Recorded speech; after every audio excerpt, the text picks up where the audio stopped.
আসসালামু আলাইকুম রহমতুল্লাহ বারাকাতু। প্রিয় দর্শক বন্ধুরা, আজকে আপনাদেরকে দেখাতে নিয়ে যাব যে আসামের এশিয়ার ভিতরে সব থেকে বড় যেটা শুটকি মার্কেট, ড্রাই ফিশ মার্কেট আপনাদেরকে সরাসরি ভাবে দেখাবো। চলুন আমার সঙ্গে। তো বন্ধুরা, আপনারা সরাসরিভাবে আপনাদেরকে দেখাবো। এখন আমি অলরেডি মার্কেটে চলে আসছি। তো এইটা হলো গিয়া আপনার জাগি রোডের যেটা রেলওয়ে স্টেশন আছে, রেলওয়ে স্টেশনটার পাশেই এখানটাতে ড্রাই ফিশ মার্কেট, যেটা নাকি এশিয়ার মধ্যে সবথেকে, নর্থ ইস্টের মধ্যে সবথেকে বড় আর এশিয়ার মধ্যেও বড়। এই মার্কেটটা অ্যাকচুয়ালি যে গুজরাট যেগুলা ট্রেডার, তার মানে হলো গিয়া যেগুলো বিজনেসম্যান, তারা এই মার্কেটটা দখল করে নিয়েছে। এই মালগুলো সবগুলোই আপনারা এই গুজরাট থেকে আসে। ম্যাক্সিমাম মালগুলো যে গাড়ি দিয়ে বড় বড় ট্রাকে যে চলে আসছে মালগুলো, ম্যাক্সিমাম মালগুলো আপনার গুজরাট থেকে আসছে। গুজরাটের শুকান মাসের একটা ব্যবসা, যেটা নাকি খুব নামি দামি একটা ব্যবসা। আর এই আপনারা দেখতে পাচ্ছেন একদম কতগুলো গাড়ি একসঙ্গে আজকে চলে আসছে। এটা আপনার মঙ্গলবার আর বৃহস্পতিবারে এই মার্কেটটা হয়। মঙ্গলবার আর বুধবার এই মার্কেটটা হয় সপ্তাহে 2 দিন করে। আর ম্যাক্সিমাম মালগুলোই আপনার ইসের থেকে আসে, গুজরাট থেকে। তো আপনাদেরকে সরাসরিভাবে আমি দেখাতে পাচ্ছি যে এই গাড়িগুলো দেখুন, এত দূর থেকে হয়তো গুজরাট থেকে আসতে, গাড়ি দিয়ে নিয়ে আসতে একটু টাইম লেগে যায়, যার জন্য নাকি হতে পারে সপ্তাহে 2 দিন এই মার্কেটটা হয়। আর এত শুটকি আমি বুঝতেই পারি না যে এটা কোথায় যায় এত শুটকি। আমাদের আসামের লোকগুলো কি এত শুটকি খায়, কিন্তু আমি তো জানি না। কিন্তু দেখা যাচ্ছে নাকি বরাক ভ্যালির মানুষগুলো নাকি ম্যাক্সিমামটাই শুটকি খায়। ওরা নাকি চাটনি করে খায়, হয়তো আচার বানিয়ে খায়, হয়তো অন্য কিছু মিক্স আপ করে খায়, বা বিয়া শাদিতেও ব্যবহারও হয় বলে শুনছি। কিন্তু হতেও পারে, না হতেও পারে। কিন্তু এই মার্কেটটা এত একটা নামি দামি যে দেখুন কত বড় বড় বস্তাগুলো নিয়ে যাচ্ছে একটা একটা করে গাড়িতে, খালি শুটকি মাছ।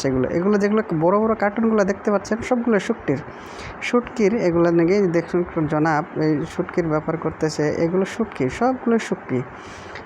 আর এত বড় বড় খুব নামি দামি শুটকি, যেগুলো নাকি আপনার একদম প্রচুর, আপনার কি ধরনের শুটকি লাগবে, এ টু জেড ধরনের আপনার শুটকি, ছোটোর থেকে বড়, বড় থেকে ছোট, এবার খুব নামি দামি সাগরীয়, এবার লোকাল সাগরীয়, এগুলো ধরনের শুটকিগুলো আপনারা দেখতে পারবেন এখানটাতে। আপনারা যদি বিজনেস করতে চান এখানটাতে চলে আসবেন। জাগি রোড যেটা নাকি আপনার রেলওয়ে স্টেশনের পাশেই আপনার শুটকি মার্কেট সপ্তাহে 2 দিন হয়, আপনার মঙ্গলবার আর বুধবার। এই 2 দিনেই আপনি এই শুটকিগুলো পাবেন। এছাড়া আপনি যদি অন্য দিন আসেন তাহলে এই শুটকি মার্কেটে আপনারা পাবেন না।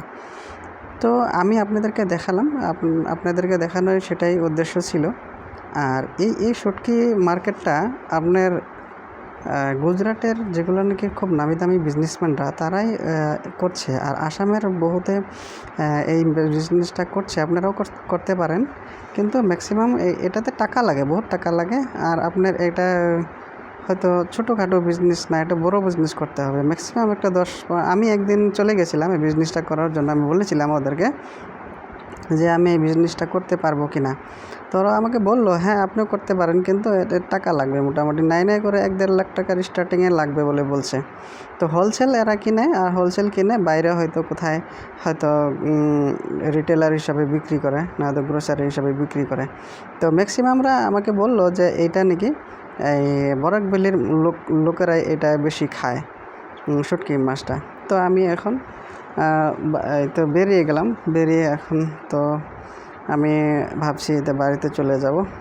তো রাস্তায় একটা মেয়ের সঙ্গে দেখা হলো, যে অটোতে বসে আছিল। সে মেয়েটা আমি ভিডিও করতেছি দেখে হেসে দিয়েছে, খুব একটা মিষ্টি একটা হাসি দিয়েছে, আমার খুবই ভালো লাগেছে দেখে। তো আগেতেই মেয়েটা আমাকে বলতেছে যে দে দাদা এই ভিডিও করছে। তো হেসে দিয়েছিল। স্কুলের বাচ্চা এরা, খুব সুন্দর একটা পরিবেশ।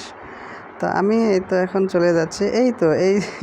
এই আমার সামনে দেখতে পারলেন ওই ছেলেটাও হাসছে আর বলতেছে যে দাদা ভিডিও করতেছে। তো আমি যেহেতু আমার গাড়িটা নিয়েই আমি বেরিয়েছিলাম, আর আমার গাড়িটা দিয়ে আমি ভিডিও করতেছি। তো একা একা ভিডিও করা খুব মুশকিল হয়, তবু আপনাদেরকে দেখানোর জন্য আমি খুব কষ্ট করি, মেহনত করি। আজকাল জানেন তো, মেহনত না করলে কিছুই হয় না। তবু মেহনত করার পরে যে পরিণতিটা, সে খুব কষ্টকর, আর একটু ফলদায়ক না হলে ভালো লাগে না। তো আপনাদের থেকে আমার এটাই পাওনা, আপনারা আমার ভিডিওটা দেখবেন, সরাসরিভাবে লাইক করবেন, কমেন্ট করবেন, আর শেয়ার করে দিবেন। তো এটাই বলার ছিল, আজকে আপনাদেরকে দেখালাম সরাসরিভাবে। আমি এখন চলে আসছি আমার যেটা রাস্তা, আমি সেই রাস্তাটাতে চলে আসলাম, এখন বাড়িতে চলে যাচ্ছি। তো আপনাদেরকে সরাসরিভাবে দেখাতে পারলাম, সেটাই। আর আমার জন্য খাস করে দোয়া করবেন। শুকরিয়া, জাযাকাল্লাহ।